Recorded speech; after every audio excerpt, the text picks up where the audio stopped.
장 21절부터 23절 마지막 세 절의 말씀을 보도록 하겠습니다. 신약 성경 322페이지 빌립보서 4장 21절, 22절, 23절 세 절의 말씀입니다. 신약 성경 322페이지 빌립보서 4장 21절부터 23절까지의 말씀을 봉독해 드리도록 하겠습니다. 그리스도 예수 안에 있는 성도에게 각각 문안하라. 나와 함께 있는 형제들이 너희에게 문안하고 모든 성도들이 너희에게 문안하되 특히 가이사의 집 사람들 중 몇이니라. 주 예수 그리스도의 은혜가 너희 심령에 있을지어다. 아멘. 오늘은 빌립보서 4장 21절에서 23절 말씀 중심으로 해서 성도라는 정체성 이런 제목으로 하나의 말씀 함께 나누도록 하겠습니다. 제가 최근에 본 드라마가 이거밖에 없어서 자꾸 이 얘기를 해서 좀 민망하고 그런데 양해를 좀 부탁을 드립니다. 이상한 변호사 우영우 드라마 중에 한 에피소드 중에 이 부분이 있었어요. 뭐냐면 음, 그 대형 이제 큰 대기업이 그 여성 노동자를 이제 해고하는 그런 과정 중에서 우영우 변호사는 이 그 대기업의 입장에서 변호하는 이 소송이 붙었는데 변호하게 되었고 그 반대쪽에 해고당한 여성 노동자들 편에는 요 화면에 보이는 왼쪽에 유재숙 변호사라는 변호사가 이제 변호를 맡아서 이 둘이 법정에서 그러니까 대기업에서는 우리는 적법한 방식으로 해고를 한 거니까 문제 없다. 요거고요. 또 해고당한 여성 노동자들은 이거는 부당한 대기업의 행포다. 이제 이런 쪽에 서로 갈등을 법원에서 이제 조정하는 과정에서 각각의 이제 변호사를 두고 하는 그런 장면이었습니다. 우영우 변호사는 이제 큰 로펌에 소속되어 있어서 대기업의 입장을 대변하는 변호사였고, 요 반대쪽 류재숙 변호사는 여성 노동자들 편에 있는 사람이었는데, 이제 재판을 하고 나서 재판을 이제 하는 중에 재판장 밖에서 이 두 사람이 만난 거예요. 두 변호사가. 그때 이 류재숙 변호사가 우영우 변호사를 알아보고 이런 식으로 얘기를 합니다. 뭐냐면, 저 당신 누군지 알아요. 신문에서 봤습니다. 최초의 그 장애인 변호사라고 알고 있어요. 당신이 어디에서 이렇게 어떻게 변호사를 생활을 할지 되게 궁금했는데, 아이구나, 큰 대형 로펌에 들어갔네요. 이렇게 해요. 그래서 나는 당신이 좀 더 멋진 곳에서 일을 할 줄 알았는데 좀 아쉽다. 이런 식으로 이제 우영우 변호사한테 얘기를 합니다. 그때 우영우 변호사가 그 얘기를 듣고 나서 뭐라고 얘기를 하냐면, 변호사는 변호하는 사람입니다. 의뢰인의 권리를 보호하고 의뢰인의 손실을 막기 위해 최선을 다하는 것이 변호사의 일입니다. 어느 의뢰인의 편에 서는 것이 더 멋있는가에 대한 가치 판단은 변호사가 할 일이 아닙니다. 이렇게 이야기합니다. 이제 변호사라는 뭐 하는 사람이냐, 요거에 대한 일종의 자기 인식을 이렇게 드러내는 거죠. 근데 사실은 이 인식은 우영우 변호사 인식이라기보다는 그 상관이었던 사람의 사실은 정확한 그 사람의 변호사에 대한 자기 입장이었어요. 변호사는 일단 자기에게 의뢰하는 사람의 편에 서서 그 사람의 법적 권리를 최대한 변호하고 그 사람의 권리를 나 손실을 막기 위한 사람이지 그런 사람이기 때문에 가치 판단, 그러니까 누구를 위해서 일할 것이냐의 가치 판단은 변호사의 몫이 아니다 이렇게 생각하고 있는 거죠. 이 얘기를 했더니 이 류재숙 변호사가 그 말을 듣고 수긍하면서 그러면서 이렇게 얘기를 해요. 뭐냐면 하지만 변호사는 사람이잖아요. 이렇게 얘기를 해요. 그래서 검사나 판사의 사자는 일사자를 쓰지만 변호사는 선비사자를 쓴다. 이 얘기를 하면서 우리는 한 인간으로서 의뢰인 옆에 앉아 있는 거예요. 당신은 틀리지 않았다. 나는 당신을 지지한다. 그렇게 말해주고 손 꽉 잡아주는 것도 우리가 해야 할 일인 거죠. 그러려면 어느 의뢰인을 변호해야 될지 스스로 판단해야 돼요. 자기 자신한테 거짓말을 할 수는 없잖아요. 이제 이렇게 이야기가 진행됩니다. 그 말을 들은 우영우 변호사가 뭔가 좀 새로운 이 변호사라는 직업에 대한 정체성을 조금 새롭게 깨닫게 되는 혹은 새롭게 변화하게 되는 그 표정을 지으면서 드라마는 쭉 진행이 되는데요. 여기서 사실은 그런 이 둘 중에, 그러니까 변호사란 하나의 직업에 대한 정체성에 서로 다른 생각을 갖고 있잖아요. 우영우 변호사나 유재숙 변호사나. 근데 이 둘 중에 그럼 뭐가 더 맞느냐, 더 맞는 정체성이냐에 대해서는 사실은 딱히 가치 판단하기가 쉽지는 않을 것 같습니다. 물론 우리가 신앙적으로 볼 때는 유재숙 변호사 같은 변호사가 맞다고 생각이 들기도 하지만 또 한편으로 보면 오른쪽 지금 우영우 변호사가 갖고 있는 듯한 변호사적 자기 정체성을 갖는 게 가져야만 죄인들도 사실은 좀 변호를 받을 수 있는 부분도 좀 있기 때문에 신앙적으로 보면 당연히 유재숙 요 변호사가 맞는 것 같지만 뭐 딱히 같이 뭐가 더 좋은 거냐 또는 뭘 가져야 되느냐에 대해서 뭐 강요할 수 있는 문제는 아닌 것 같아요. 그런데 여기서 저희가 관심 갖고 싶은 건 그 부분입니다. 뭐냐면 내 직업에 혹은 내 신분에 대한 정체성을 무엇으로 규정하느냐에 따라서 그 사람의 삶에서 벌어지는 일 혹은 삶의 열매는 다를 수밖에 없다는 부분입니다. 그러니까 요 이제 우영우 변호사가 갖고 있는 이 생각이 일반적인 사실 변호사들의 생각이라고 저는 생각이 들어요. 그리고 특히 이제 대형 로펌 사람들은 당연히 이렇게 생각하죠. 근데 이렇게 생각하고 변호사라는 자기 정체성을 이렇게 규정하는 사람들의 열매는 제가 볼 땐 대부분 부의 열매가 맺힐 수밖에 없습니다. 왜냐하면 의뢰인 중에 그래도 이제 힘 있고 또 돈 많고 돈을 많이 주는 사람 그러니까 누구를 변호하는 건 큰 상관이 없으니 아무래도 수임료를 많이 주는 사람들을 선택할 것이고 그럴수록 더 많은 부가 쌓이겠죠. 그래서 뭐 여기에서도 대형 로펌을 일하는 사람들은 큰 차, 뭐 좋은 차를 타고 맛있는 음식을 먹고 늘 이런 식으로 나올 수밖에 없습니다. 그런데 이 유재숙 변호사 같은 경우에 가치관, 그러니까 자기 정체성을 갖고 있는 사람들은 사실은 부의 열매가 맺히기는 좀 어렵죠. 왜냐하면 의뢰인을 골라서 받을 거 아니에요. 그리고 올바른 사람의 올바른 일을 변호한다는 입장을 갖고 있기 때문에 사실 부가 열리긴 좀 어렵습니다. 대신 뭐는 열릴까요? 선한 열매는 더 많이 열리겠죠. 실제로 극 중에서도 류재숙 변호사는 좀 허름한 상가 건물의 사무실을 갖고 있고 그 상가 옥상에서 야채를 재배해서 스스로 비빔밥 같은 걸 먹는 그런 장면으로 나와요. 그러니까 사실 자기가 자기 신분에 대해서 어떠한 정체성을 갖느냐에 따라서 그것이 기준으로 돼서 그 사람의 삶의 열매, 그 사람의 삶의 방향은 결정된다고 할 수 있습니다. 그런 면에서 자기 정체성을 어떻게 갖느냐는 매우 중요한 문제이고 삶에 있어서도 그리고 신앙에 있어서도 굉장히 핵심적인 문제라고 볼 수 있는 거죠. 저희가 한 여름 동안 쭉 빌립보서를 쭉 같이 공부를 했어요. 처음에 의도한 건 아니었는데 이제 그렇게 됐네요.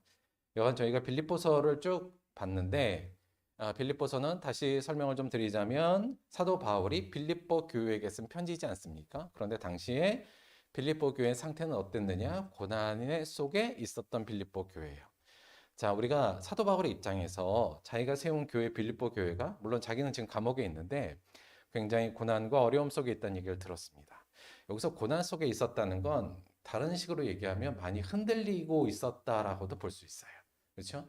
아무래도 내가 예수를 새롭게 믿고 새로운 신앙을 갖고 사는데 그로 인해서 수많은 고난들이 올 때 사람이 어떻게 안 흔들리겠습니까?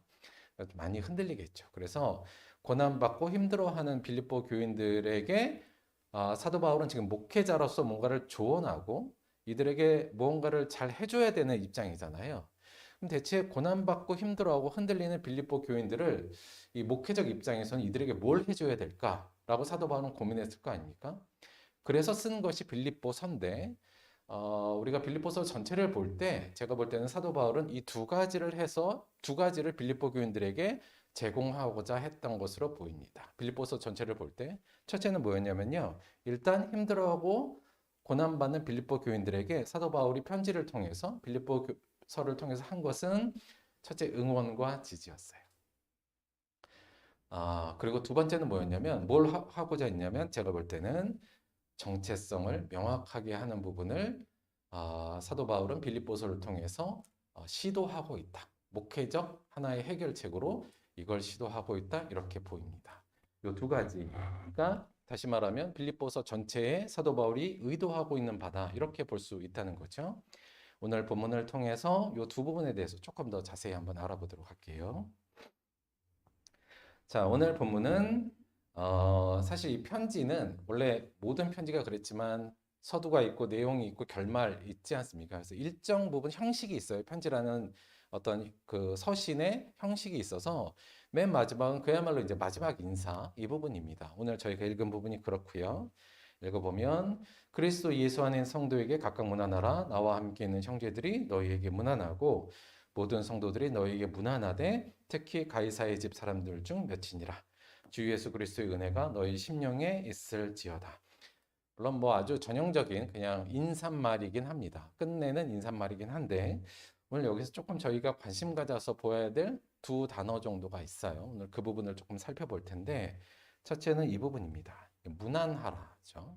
문안하라가 지금 계속 좀 나오지 않습니까? 문안하라. 여러분 무난하다 이거 뭘까요? 무난하라. 우리나라 말로 무난하다 그러면 뭐죠 이게? 아침에 뭐 무난 인사를 드린다 뭐 이런 식이죠. 그것은 이제 나보다 좀 높은 사람들을 위해서 찾아가서 어떤 관심을 표하기도 하고 또는 경의를 표하기도 하고 예의를 갖추는 뭐 이런 정도의 의미로 저희가 해석할 수 있을 것 같아요. 근데 저희가 무난하다는 표현은 저는 무난하다 해서 번역으로는 그렇게 생각이 드는데 이 조금 더 이 무난하다라는 의미를 조금 더 알아볼 필요가 있어요. 일단은 이거부터 보죠. 21절. 그리스도 예수 안에 있는 성도들에게 각각 문안하라. 이 얘기는 뭐예요? 빌립보 교회 너희들이 각각이 각각의 성도들에게 서로가 서로에게 문안하라. 이 얘기를 지금 하는 거죠. 그러니까 지금 빌립보 교회가 여기 있고 사도 바울은 이쪽에 멀리 지금 감옥에 있는데 빌립보 교인들 너희들 구성원들 서로가 서로에게 문안하라. 일단 이거고요. 두 번째는 나와 함께 있는 형제들이 너희에게 문안하고 지금 나는 요 감옥에 있고 나와 함께 있는 요 무리들이 있는데 이 우리들도 너희에게 문안한다. 그리고 22절 모든 성도들이 범위를 확 넓혔죠. 이제는 모든 성도들이 너희에게 문안하되 가이사의 집 사람들 중 몇이니라. 이거 말이 약간 그렇죠. 여기 가이사라는 건 황제거든요. 당시 황제를 일컫는 말인데 가이사의 집 사람들 중 몇이라. 그러니까 가이사, 그러니까 당시에 이 빌립보도 사실은 로마의 속국이었으니까 지금 지배를 받고 있는 상태였으니까 아마도 황제 어떤 그 어떤 공권력을 행사하는 그러니까 황제를 위해서 일하는 사람들 중에 몇몇이 사도 바울에 의해서 그리스도인으로 변화된 것 같아요. 그러니까 가이사의 집, 그러니까 황제를 위해서 일하는 사람들 중에서도 바울을 통해서 믿는 사람이 생겼는데 그들이 특히나 너희들에게 문안한다. 지금 이렇게 이야기가 진행됩니다. 그러면서 마지막에 주 예수 그리스도의 은혜가 너희 심령에 있을지어다. 이제 이렇게 마무리를 짓는데요. 결국 서로 자꾸 문안하라는 얘기잖아요. 우리도 너희를 문안하고 너희들끼리도 열심히 문안해. 문안하다라는 말에 헬라어가 이렇게 돼 있습니다. 아스파조마이 이렇게 돼 있는데요. 이 말에 아주 그냥 직설적인 표현은 뭐냐면 안아주다예요. 안아주는 거. 허그해주고 안아주는 겁니다. 그러니까 거기서 파생돼서 환영하기도 하고 서로 격려하기도 하고 경의를 표한다는 그런 의미로 쓰는 단어예요. 그냥 한마디로 말하면 그냥 안아주다, 지지하다, 응원하다 이렇게 이해하시면 좀 편하실 것 같아요. 그럼 이제 이렇게 다시 읽혀 줄 수 있죠. 그리스도 예수 안에 있는 성도에게 너희들 빌립보에 있는 각각 사람들이 서로를 안아줘라. 그렇죠? 서로를 응원해주고 서로를 지지해줘라. 나뿐만 아니라 나와 함께 있는 형제들이 너희를 지금 응원하고 지지하고 있다. 그리고 모든 성도들이 예수 믿는 모든 성도들이 너희에게 지금 너희를 안아주고 지지하고 응원하고 있어 이 얘기를 하고 있는 거죠. 실제로 사도 바울은 빌립보서를 통해서 이 빌립보 교인들을 엄청 안아주려고 노력합니다. 그리고 지지하고 응원하려고 노력을 해요. 첫 부분부터 그 부분이 잘 나오는데요. 1장 4절에서 7절 너희 무리를 위하여 기쁨으로 항상 간구함은 너희가 첫날부터 이제까지 복음을 위한 일에 참여하고 있기 때문이라. 내가 늘 기뻐. 너희를 생각할 때마다 기쁜데 왜 그러냐면 여러분들은 지금 복음을 위한 일에 여전히 이제부터 지금까지 참여하고 있는 것이 대단합니다. 그래서 내가 너무 기뻐요. 그거죠.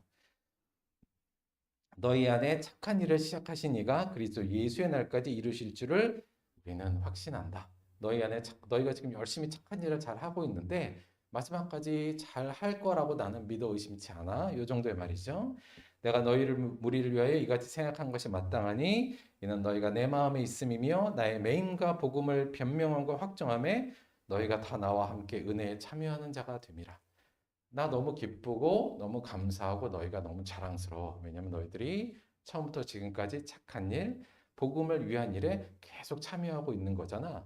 그래서 나는 너희들이 너무 기쁘고 자랑스러워. 이 얘기를 처음에 잘 이렇게 해요. 아마 실제로 이들의 고난은 어디서부터 온 거예요? 이걸 함으로 통해서 온 거잖아요.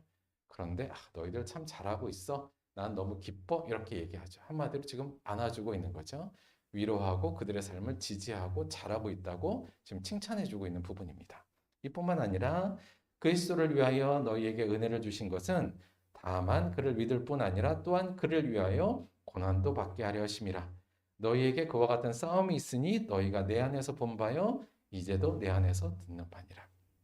우리에게 은혜를 주신 것은 단지 그를 믿기 위한 것이 아니라 고난도 받기 위해서 우리에게 은혜를 주셨는데 지금 너희들이 그 고난의 싸움 속에 있다는 걸 들으니 참 잘하는 거야. 제대로 은혜를 받은 사람처럼 살고 있는 거야. 내 안에서도 나도 지금 그렇잖아. 나도 지금 감옥에 있는 거 너희들도 알지. 나도 지금 그렇게 하고 있는데 너희들도 그렇게 하고 있는 것이니 참 잘하는 거다. 이것도 지금 응원의 말이고요. 우리가 지난번에 봤듯이 너희가 내 괴로움에 함께 참여하였으니 잘하였도다. 너희들이 그 괴로움에 지금 나의 괴로움에 그래도 선한 일로 지금 함께 하고 있는 거 너희들 참 잘하고 있는 거야. 지금 이런 얘기들이 전반적으로 이야기 빌립보서에 가득히 들어 있어요. 사도 바울은 일단 고난 속에 있는 이들에게 그들의 삶을 지지하고 응원하는 것, 그들을 멀리 있지만 말로써 따뜻하게 안아주는 일을 먼저 하고 있습니다. 한마디로 말하면 이 빌립보서를 통해서 사도 바울은 이렇게 얘기하고 있는 거예요. 빌립보 교인들에게 너희들은 틀리지 않았어. 너희들이 뭘 잘못해서 지금 고난 중에 있는 건 아니야.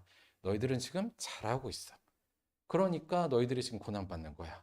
그러니 너희들은 나의 자랑이야. 지금 이렇게 얘기하고 있는 거죠. 아마 빌립보 교인들은 이 말을 듣는 순간에 많은 위로가 되었을 거라는 생각이 듭니다. 그런데요. 그러니까 한마디로 말하면 이제 너희들 서로가 서로에게 이러한 마음으로 서로 안아줘라. 서로가 서로를 위해서 지지하고 격려해줘. 우리도 너희를 지지하고 격려해. 모든 성도들이 너희를 지금 지지하고 격려하고 있어. 너희들 잘못된 거 아니야. 잘하고 있어. 틀리지 않았어. 계속 그대로 가. 지금 이 얘기를 하고 있는 거죠. 위로하고 있는 겁니다. 근데 여러분, 이러한 표현이요. 너희 틀리지 않았어. 너희 잘하고 있어. 힘내. 이거 원래 이러한 응원과 지지는 누가 하는 건지 혹시 아시나요? 이게 원래 누구의 역할이냐면 이게 원래 성령님의 역할입니다. 그러니까 성령님이 우리 안에서 하시는 일이 물론 우리가 잘못했을 때 책망하시는 일도 당연히 하죠. 그런데 성령님은 근본적으로 우리에게 이 일을 해주세요. 우리 안에서 우리를 지지해주고 응원해주고 안아주는 것. 우리의 그리스도인의 삶에 대해서 지지하고 너 틀리지 않았어도 잘하고 있는 거야. 그래서 좀 외로운 거야. 이렇게 우리를 늘 응원해주는 게 성령님의 사실은 역할입니다. 우리가 성령님을 보혜사 이렇게 부르잖아요. 그러니까 성령님의 다른 이름이 보혜사인데 보혜사가 결국 어떤 의미냐면 변호사라는 의미의 뜻이기도 합니다. 그러니까 우리 옆에서 늘 계셔서 우리를 지키시고 보호하시고 변호해주는 역할을 하시는 거죠. 그래서 사실 우리가 이렇게 서로에게 문안하라, 서로를 안아주고 지지하라는 건 다시 말하면 성령님의 역할을 하라는 것과도 맥이 닿는 이야기라고 할 수 있죠. 저는 그리스도인들에게 정말 필요한 건 이 부분, 서로에게 문안하는 것, 서로를 안아주고 응원하고 지지하는 거 매우 중요하다고 봅니다. 왜냐하면 우리가 제대로 된 그리스도인의 삶을 사는 건 좁은 길로 가는 거고 어찌 보면 손해의 길로 가는 거잖아요. 그러면 다시 말하면 지지와 응원이 세상적으로는 별로 안 와요. 그렇죠? 그러니 그 길의 가치를 아는 사람들끼리는 서로 지지하고 응원하고 안아주는 것. 그래야만 사실 우리가 이 길을 계속 갈 수 있거든요. 그래서 우리 믿는 사람들은 늘 우리 안에 신앙의 길을 가는 사람들에게 지지하고 응원해주고 안아주는 모습을 할 때 우리가 함께 그 길을 완성할 수 있는 거죠. 사도 바울은 서로에게 지금 빌립보 교인들에게 그들한 지지를 보낸과 동시에 너희들도 열심히 서로를 응원하고 지지하자. 지금 이 얘기를 하고 있는 겁니다. 우리에게도 그러한 무난하는 어떤 문화 또는 신앙적 행위가 함께 늘 있었으면 좋겠다는 생각을 갖습니다. 자, 그 다음에 사도 바울이 하고 있는 것 중에 조금 더 중요한 부분인데요. 제가 볼 때는 이 빌립보서를 통해 이들에게 꼭 해주고 싶은 지금 하나의 신학적 목회적 어떤 그 해결책이 있는데 제가 볼 땐 그것은 이들의 정체성을 확실하게 다시 한번 알려주는 거라고 보입니다. 자, 오늘 본문 다시 보면 이 중에서 사도 바울이 이렇게 얘기하고 있어요. 그리스도 예수 안에 있는 성도에게 문안하라. 나와 함께 있는 형제들이 너에게 문안하고 모든 성도들이 너희에게 문안한다. 그렇죠? 그렇죠? 그러니까 성도라는 표현을 쓰고 있어요. 자, 여러분, 신앙인의 호칭 중에 성경에서 크게 두 가지 정도가 많이 나옵니다. 뭐냐면 하나는 그리스도인이고 하나는 성도라는 표현이에요. 이거 뭐가 다를까요? 서로 둘이. 일단 뭐가 더 많이 나올까요? 성경에. 압도적으로 성도가 많이 나옵니다. 사실 그리스도인이란 말은 그렇게 많이 안 나와요. 그러니까 특히나 오늘날 우리에게는 그리스도인이 훨씬 더 친숙하지만 당시에 초기에는 사실 그리스도인과 성도는 약간 다른 점이 있었습니다. 어떤 점이냐면 그리스도인은 근본적으로 교회 밖의 사람들이 신앙인을 위해서 쓴 말이에요. 그러니까 사도행전 11장에 보면 안디옥 교회에서 처음으로 제자들이 그리스도인이라 일컬음을 받았다 이렇게 나오거든요. 그러니까 다시 말하면 교회 밖의 사람들이 야 쟤들 뭐야? 저 뭐하는 사람들이 할 때 야, 그리스도를 따르는데 그럼 쟤들은 그리스도인이야? 쟤들을 그리스도인이라 부르자 이렇게 한 거예요. 그래서 그 말이 그리스도인이 외부에서부터 맞는데 나중에는 이제 우리끼리 쓰는 보통 명사가 돼버린 것도 맞죠. 그런데 그 초기 교회부터 성도는 어떤 의미로 어떤 호칭으로 쓰였냐면 교회 안의 사람들이 자기 자신을 향해 쓰던 말이었어요. 성도. 그러니까 자기 자신을 향해 썼다는 말은 자기 정체성을 나타내는 말로 쓴 말이 바로 성도라는 말입니다. 특히나 누가 많이 썼냐면 사도 바울이 많이 썼어요. 그러니까 물론 때로는 우리 전체를 이렇게 교회 이렇게 표현하기도 했습니다만 오늘 말씀처럼 우리는 성도야 이렇게 표현을 많이 했어요. 특히나 이런 거 보면 잘 그런 부분이 드러나는데 고린도서의 첫 번에도 이렇게 얘기합니다. 고린도에 있는 하나님의 교회 곧 그리스도 예수 안에서 거룩하여지고 성도라 부르심을 받은 자들에게 이렇게 나와요. 그러니까 우리 모두는 뭐예요? 성도라 부르심을 받은 자들이라 이게 자기 정체성으로 강하게 드러나는 부분입니다. 로마서에서도 마찬가지인데요. 로마에서 하나님의 사랑을 받고 성도로 부르심을 받은 모든 자에게 안부를 전합니다. 이런 식으로 돼 있어요. 그러니까 초기 그리스도인들, 특히나 사도 바울 같은 경우에 자신들을 무엇으로 인식했냐면 성도로 부르심을 받은 자들 이렇게 인식했다는 거죠. 그런 의미로 서로가 서로에게 성도라는 호칭을 썼고 사도 바울이 쓸 때 우리는 성도야 이렇게 얘기를 한 겁니다. 자, 성도. 이게 무슨 말인가? 우리가 정확히 좀 보면 우리나라 말로 번역하면 성도로 이렇게 돼 있잖아요. 근데 이게 성스러울 성자에 이게 사실 무리도자이긴 한데 그러니까 성스러운 무리 이렇게 번역될 수도 있어요. 그래서 우리가 보통 이제 교회에 있는 사람들을 성도 이렇게 부르는 거죠. 이게 무리도자만 아니라 이게 제자를 의미하기도 하거든요. 그래서 저는 성도를 그냥 거룩한 제자들, 제자 이렇게 이해하는 게 번역으로는 더 적합하지 않나 이런 생각을 들어요. 그러니까 우리는 누구예요? 나는 누구냐? 거룩한 예수를 따르는 제자들이다. 이렇게 되는 거죠. 그런데 여기서의 저희들이 이 성도라는 말을 쓰기가 약간 좀 불편한 게 뭐냐면 우리 안에 우리 스스로를 나를 거룩한 자다 얘기하기가 약간 늘 좀 조금 그렇죠. 왜냐하면 내가 별로 거룩하지 않은 걸 아는데 자꾸 내 스스로에게 거룩하단 말을 붙이기가 양심에 걸리잖아요. 물론 우리가 교리적으로는 나는 깨끗해져서 이걸 알지만 그래서 이 성도라는 말을 우리가 쓰는데 그렇게 약간 주저하는 부분도 솔직히 좀 있는 것 같습니다. 조금 더 의미를 좀 살펴보면 이 성도라는 말 자체가 헬라어로 번역될 때 우리나라 말로는 성도라고 번역됐는데요. 실제는 이 하기오스라는 이 형용사의 명사를 붙여서 보통 성도 이렇게 씁니다. 이 하기오스라는 게 그냥 홀리 이 뜻이에요. 성스러운 이런 뜻이거든요. 근데 우리 형용사 앞에 왜 그 관사 붙여서 명사화 하잖아요. 그러니까 대부분 교회 성도들 또는 성도 이렇게 표현하는 말은 헬라어에 관사를 붙여서 이 하기오스 단어를 씁니다. 보통은 복수를 많이 쓰긴 해요. 그러니까 한마디로 말하면 성도라는 건 뭐냐면 거룩한 자들이죠. 그러니까 스스로 초기에 그리스도인들은 자기를 부를 때 어떤 자들로 스스로를 자기 정체성을 삼았냐면 우리는 거룩한 자들 이렇게 표현을 한 겁니다.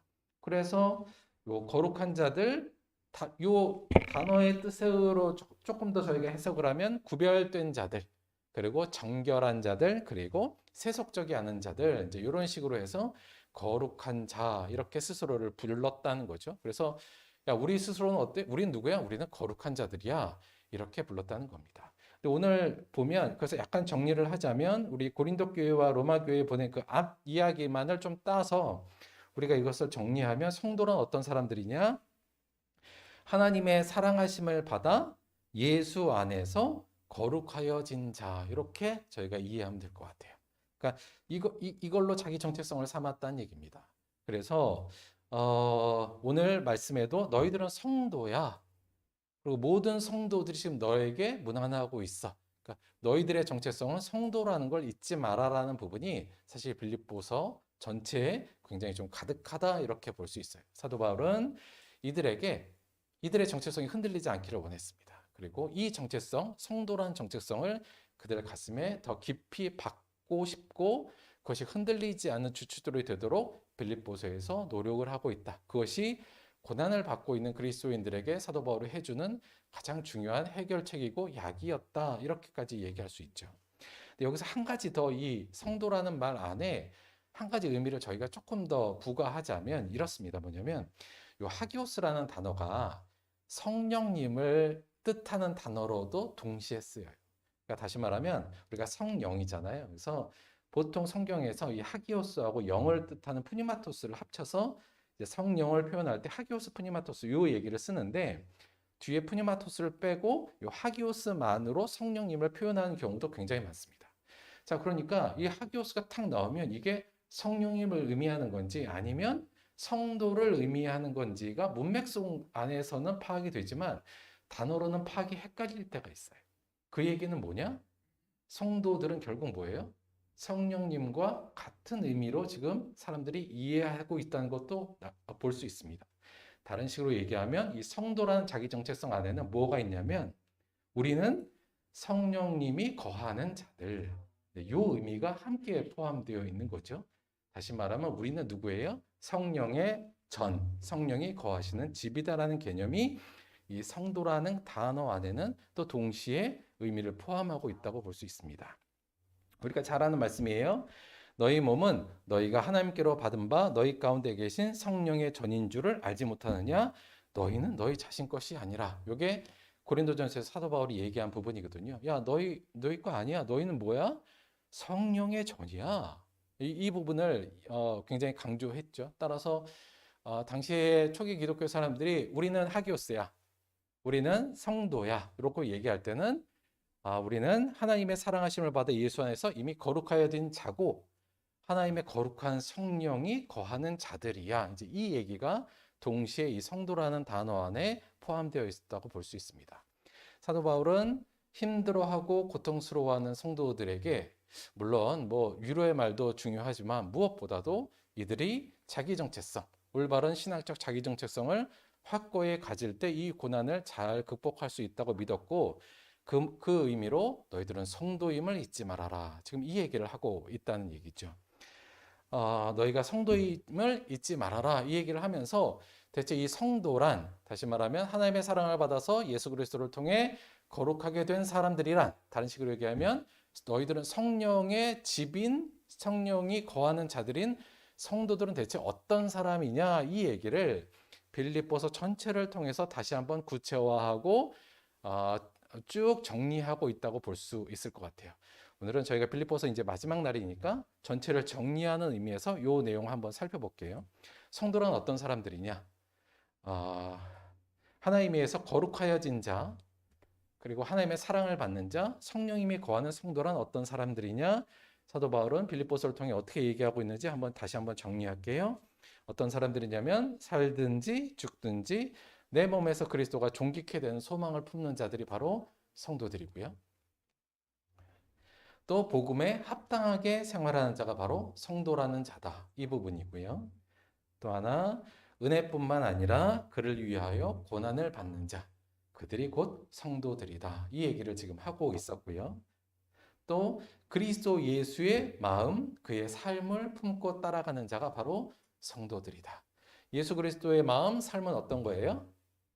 자기를 낮추는 것. 그렇죠? 자기를 가장 낮은 곳으로 위치하여 다른 사람을 섬기는 것. 그게 바로 예수님의 삶이고 예수님의 마음이었던 것. 그 예수님의 마음을 따라가고 그 예수님의 삶을 쫓아가는 자가 성도라는 것을 빌립보서를 통해서 밝혔고요. 또 다섯 번째는 어그러진 세상 가운데서 빛들로 나타나며 생명의 말씀을 밝히는 자들이 곧 성도들이다. 이 얘기를 했었고요. 또 성도들은 어떤 사람들이냐? 온전히 내가 구원을 다 이루었다고 생각지 않고 마지막까지 부르심의 상을 위하여서 달려가는 자들이 바로 성도들의 정체성이야. 이 얘기도 사도 바울이 잘했죠. 또 주 예수 안에 있는 자들이 곧 성도들이야. 이 부분이요. 특히나 예수 안에서 주 안에서 기뻐하는 자가 바로 성도들이며 그 안에서 풍족함을 누리는 자. 그 안에서 만족하고 예수 안에 있음을 통해서 내가 풍족하다고 느낄 수 있는 자들, 그들이 바로 성도들이야. 이 얘기도 했었고요.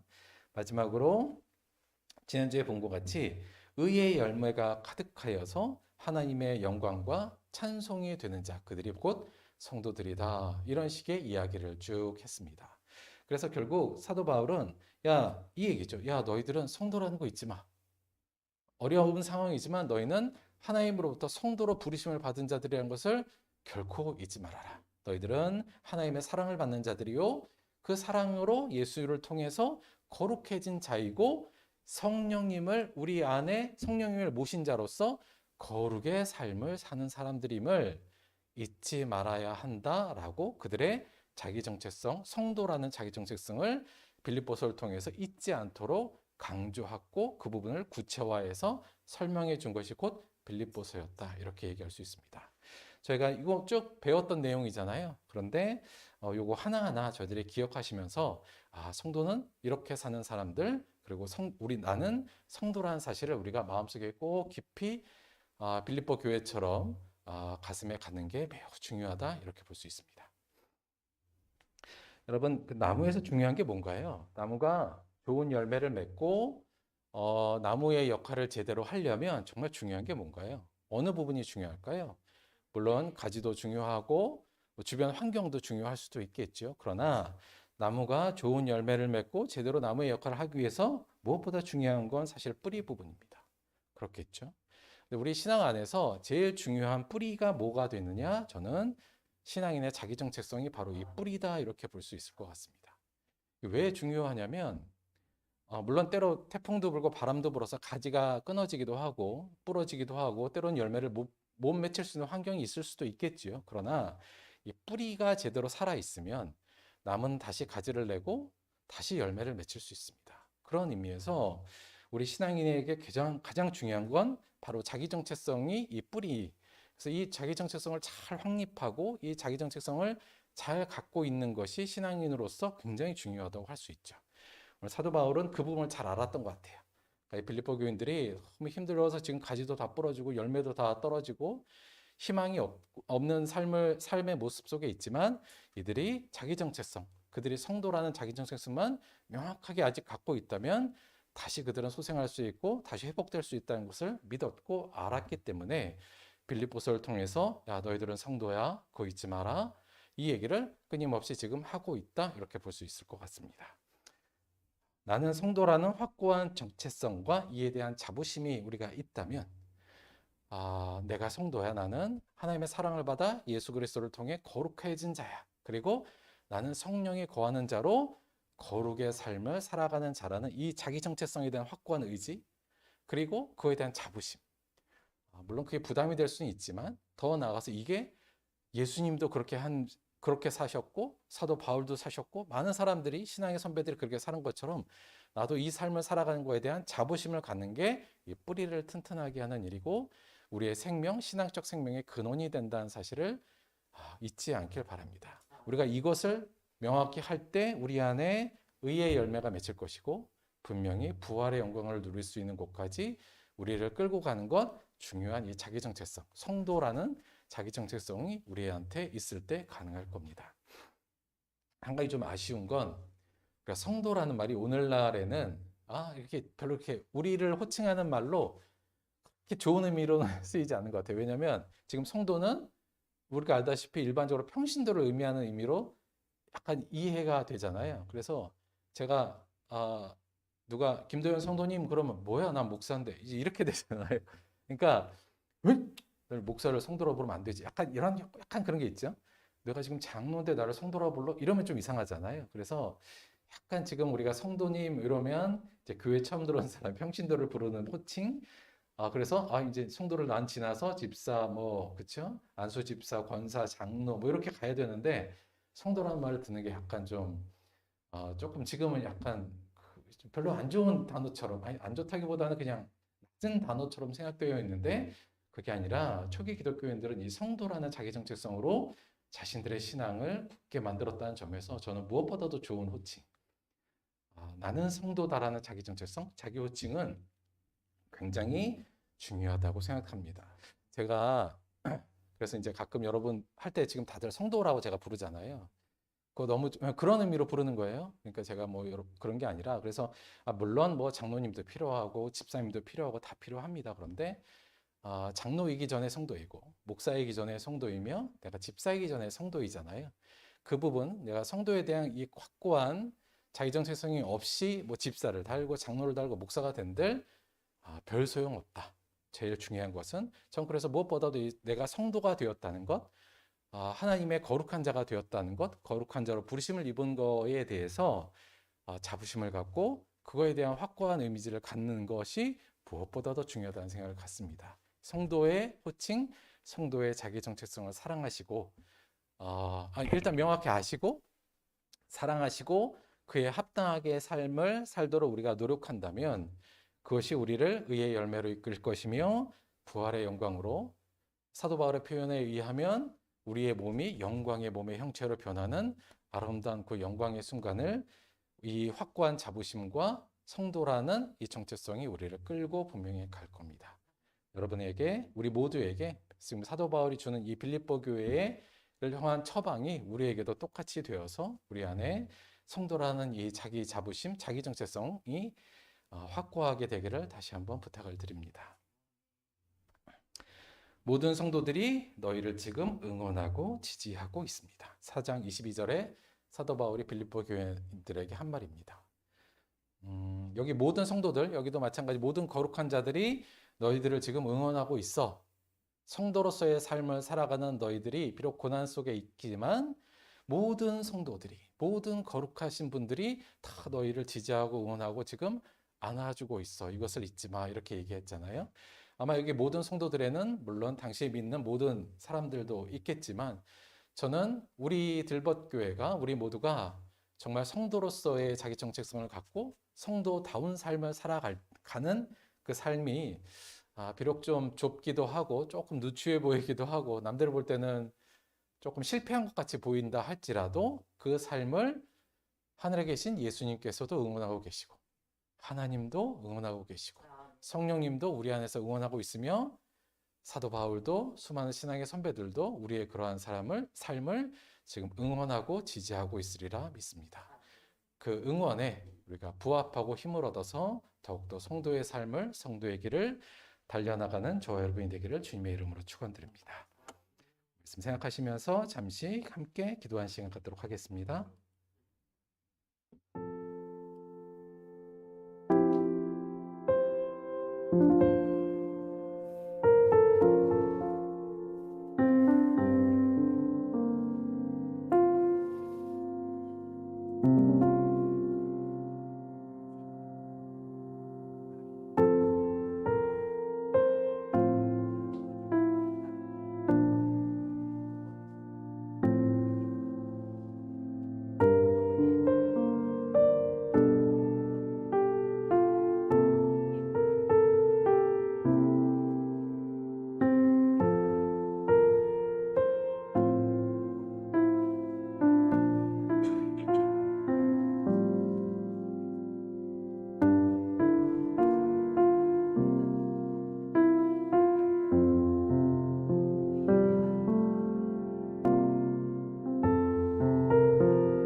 하나님 고맙고 감사합니다. 우리를 거룩한 성도로 부르심을 입은 자들로 삼아주시니 고맙고 감사합니다. 하나님의 사랑을 입어 예수 그리스도를 통하여 거룩하게 되어진 우리가 이제 이 땅에서 성령님을 우리 안에 모시고 거룩의 삶, 성도의 삶을 살려고 합니다. 주님, 우리 나라는 이 정체성을 잊지 않게 도와주옵소서.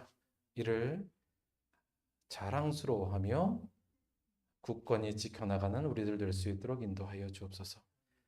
그 성도의 길을 걸어갔던 수많은 믿음의 선배들, 예수님에 따라간 예수님이 하셨던 그 길을 우리가 기쁨으로 쫓아갈 수 있도록 인도하여 주옵시고, 이를 통해 우리에게 풍성한 의의 열매가 가득할 수 있도록 주께서 지키시고 도와주옵소서. 이를 위해서 우리가 늘 서로를 안아주기를 원합니다. 그런 삶에 서로가 버팀목이 되고 지지목이 되어서 서로를 응원하는 우리들, 그리하여 우리 모두가 함께 그 길의 끝에 있는 영광의 순간을 함께 할 수 있도록 도와주옵소서. 예수님의 이름으로 기도드렸습니다. 아멘. 원래 기도 날짜가 정해지면 그 날짜에 하는 게 좋긴 한데요. 하여간 저 때문에 약간 좀 미뤄지기도 했고, 또 오늘 약간 문제도 있고 약간 그래서 다음 주부터 계속 좀 그 순서대로 이어나갈게요. 빨리 이거 끝내야 마음 편하실 텐데 죄송합니다. 약간 다음 주에 우리 정경 성도님이 하실 거고, 그 다음에 원래 그 순서대로 계속 가도록 할게요. 오늘 알았는데 우리 김창수 성도님께서 손가락을 좀 다치셔서 지금 치료하고 있나 봐요. 일하는데 좀 많이 불편해서 이번에 잘 치료를 좀 해보려고, 뭐 많이 아프신 건 아닌 것 같은데 이번에 치료를 하려고 하니까 우리 김창수 성도님 손가락을 위해서도 기도해 주시고, 또 저희 민영이가 수시 접수하고 이제 10월 달에 실기 시험 보거든요. 골프. 그래서 그걸 위해서도 여러분께서 함께 기도해 주시기를 다시 한번 좀 부탁을 드립니다. 오늘 점심 저희가 햄버거 했는데 오늘 조금 못 나오신 분들이 있어서 남을 것 같아서 배고프신 분들은 2개 드셔도 된다는 거 기본 소식 드리면서 광고는 마치도록 할게요. 황금을 위해서 기도하고 우리 함께 주기도문 합독하도록 하겠습니다. 기도하겠습니다. 하나님, 우리를 영광스러운 자리로 영광스러운 삶으로 이끌어 주시니 고맙고 감사합니다. 우리가 성도로서의 삶을 사는 것은 무엇보다 축복된 것임을 잊지 않도록 도와주옵소서. 우리에게 성도의 삶을 허락하신 하나님을 늘 바라보며 그에 합당한 삶을 살고 이에 대해 자부심을 갖는 우리들 될 수 있도록 인도하여 주옵소서. 그러나 주님, 우리의 자부심이 너무나도 세상 앞에서는 초라하다고 느낄 때가 간혹 있습니다. 우리 서로 믿는 우리 성도들이 서로를 안아주고 그럴 때마다 위로해주고 지지하고 응원하여서 함께 그 길을 갈 수 있도록 역사하여 주옵소서. 주신 은혜 감사하여 오늘 주 앞에 또 귀한 예물로 내 삶을 주께 드리는 마음으로 드렸습니다. 예물을 드리는 손길을 통하여 우리가 조금 더 성도의 모습으로 다가가는 데 도움이 될 수 있도록 함께 하시고, 이 예물이 쓰이는 모든 곳에 하나님의 은혜가, 하나님의 거룩하심의 역사가 계속적으로 이어질 수 있도록 도와주옵소서. 감사드리며 예수님의 이름으로 기도드렸습니다. 아멘. 주기도문 함께 하겠습니다. 하늘에 계신 우리 아버지여, 이름이 거룩히 여김을 받으시오며 나라가 임하시오며 뜻이 하늘에서 이루어진 것 같이 땅에서도 이루어지이다. 오늘 우리에게 일용할 양식을 주시옵고 우리가 우리에게 죄 지은 자를 사하여 준 것 같이 우리 죄를 사하여 주시옵고 우리를 시험에 들게 하지 마시옵고 다만 악에서 구하시옵소서. 나라와 권세와 영광이 아버지께 영원히 있사옵나이다. 아멘.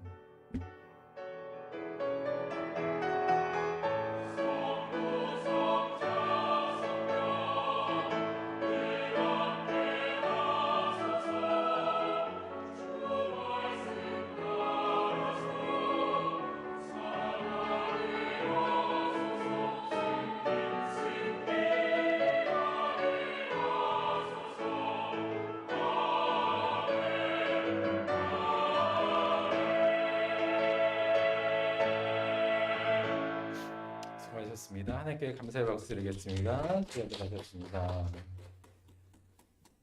오늘 날씨 좋으니까 여기 새로 벤치